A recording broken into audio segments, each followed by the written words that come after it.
প্রিয় দর্শক, আমি এখন দাঁড়িয়ে আছি ফিনল্যান্ডের রাজধানী হেলসিঙ্কিতে। ভয়ঙ্কর রকমের শীত বলা যেতে পারে। আমি জাস্ট গতকাল কি ছিলাম আমেরিকাতে, আজকের একটা শীতের কবলে পড়েছি।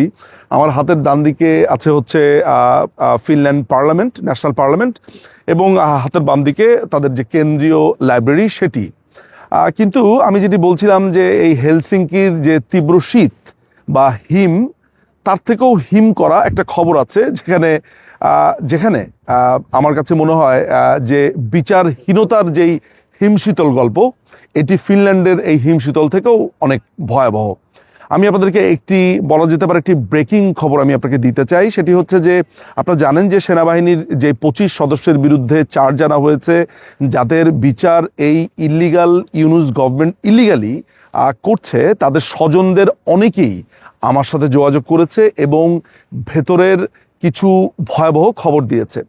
এর একটি বড় ব্যাপার হচ্ছে যে যেই কারাগারে আটকে রাখা হয়েছে, যেই ঘরটিকে কারাগার বলা হয়েছে, সেখানে তাদের উপরে রীতিমতো টর্চার চলছে। এবং মজার ব্যাপার হচ্ছে যে হিজবুত তাহরির যে অংশটি আছে সেনাবাহিনীর, তারা নানানভাবে এই বন্দীদেরকে, এই সেনাবাহিনীর মেজর জেনারেল, ব্রিগেডিয়ার, তাদেরকে নানানভাবে টর্চার করছে এবং কোনো ধরনের প্রস্তুতি ছাড়া, কোনো ধরনের নিয়ম কিছু ছাড়া তাদেরকে নানানভাবে মানসিক যন্ত্রণার মধ্যে ফেলেছে।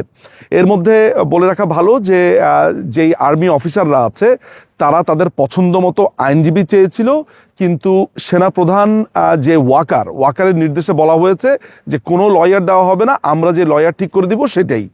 অর্থাৎ সেখানে যেই লয়ার, তাদের মনে হয় অ্যাডজুটেন্ট জেনারেল বা সামথিং কিছু একটা বলে, সেই লোকটি হচ্ছে কমপ্লিটলি একটা জামাতি, ইউনুসের খুব পছন্দের, ইউনুসদের ফ্যামিলি মেম্বারই ওরকম জামাতি এক লোককে নিয়োগ দেওয়া হয়েছে আইনজীবী হিসেবে।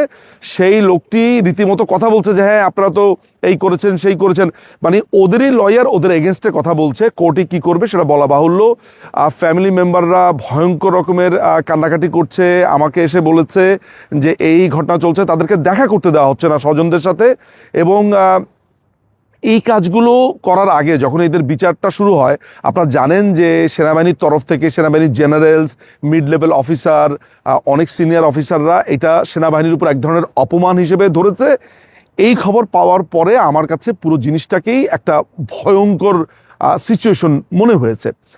আমাকে ডিজিএফআইয়ের এক কর্মকর্তা পরিষ্কার করে ফোনে বলেছে যে তারা ঠেকানোর চেষ্টা করেছে, ওয়াকারের এইসব অমানবিক কাজগুলো নিয়ে তারা যথেষ্ট কনসার্ন, এটাকে ঠেকানোর চেষ্টা করেছে। কিন্তু এখানে হিজবুত তাহরির এবং জামাতপন্থী আর্মি অফিসাররা যেই ভয়াবহ অবস্থা করেছে, ওদেরকে ওই কারাগারে ক্যান্টনমেন্টের ভেতরেই মারতে পারে বলে বা আহত করতে পারে বলে এক ধরনের খবর আছে। এখন প্রশ্ন হচ্ছে যে ওয়াকারুজ্জামান এটা কেন করছে? ইন্টারেস্টিং ব্যাপার হচ্ছে ওয়াকারুজ্জামান যে এই লেভেলের ভিন্ডিকটিভ, এটি আমি জানতে পেরেছি সেই ডিজিএফআই কর্মকর্তার কাছে।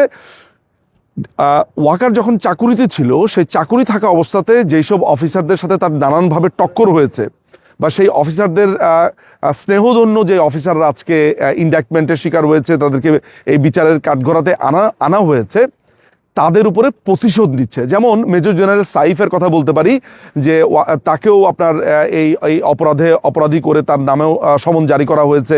আমরা বলতে পারি র্যাবের খায়রুল ইসলাম, এই ধরনের ব্যক্তিদের কথা আমরা বলতে পারি। সেখানে আরও অফিসাররা আছে। সেটা হয়েছে যে এই মানুষগুলোর উপরে ওয়াকারের আগের থেকে রাগ ছিল। যেমন সেনাবাহিনীর সেনাপ্রধান হওয়ার দৌড়ে ছিলেন মেজর জেনারেল সাইফ। এই মেজর জেনারেল সাইফকে মানে শায়েস্তা করবার জন্য পরবর্তী সময় তাকে দুদকের লোক পাঠায়, কারণ সে কেন তার সাথে সেনাপ্রধান হওয়ার দৌড়ে ছিল। আমাদের ডিজিএফআই সাবেক যেই মহাপরিচালক জনাব হামিদুল হক, সেই হামিদুল হকের প্রতি তার ভয়ঙ্কর রকমের ক্ষোভ, এই কারণে যে হামিদুল হকের কারণেই শোনা যাচ্ছে যে সেখানে নাকি জামাতিরা এখানে আসলে কনকার করতে পারেনি, জামাতিদের দিয়ে একটা ইসলামিক রিপাবলিক করতে চেয়েছে, এগুলোতে বাধা দিয়েছে। এই ধরনের খবর কিন্তু আমাকে ডিজিএফআইয়ের কর্মকর্তারাই দিয়েছে। সুতরাং আলটিমেটলি যেটা হয়েছে যে ওয়াকারুজ্জামানের যে ব্যক্তিগত পুঞ্জীভূত ক্ষোভ এবং তার এইসব ইত্রামির কারণে যে এই আর্মি অফিসারদের বিচার চলছে, তাদের লয়ার দেওয়া হচ্ছে না, তাদের ঠিকমতো খাওয়া দেওয়া হচ্ছে না, আত্মীয় স্বজনদের সাথে দেখা করতে দেওয়া হচ্ছে না, এবং হিজবুত তাহরির এবং জামাতের লোকজনদেরকে সেখানে পাঠিয়ে নানানভাবে টর্চার করা হচ্ছে। যেসব সৈনিকরা ওদেরকে গার্ড দিচ্ছে ওইখানে, সেসব সৈনিকরাও অত্যন্ত খারাপ ব্যবহার করছে এবং এটা একটা ভয়ঙ্কর ব্যাপার। সেনাবাহিনীর চেইন অফ কমান্ড কমপ্লিটলি ভেঙে যাচ্ছে এবং একজন মেজরের সাথে যখন একজন সৈনিক খারাপ ব্যবহার করছে, এগুলো ভয়ঙ্কর আকারের ধারণ করেছে। আমি সেনাবাহিনীর সমস্ত অফিসারদের উদ্দেশ্যে এই ভিডিওটা করছি তাদের জানানোর জন্য, যত ইউনিট যত ক্যান্টনমেন্টে আছে, এবং আমি বলবো তাদেরকে সোচ্চার হওয়ার জন্য। এবং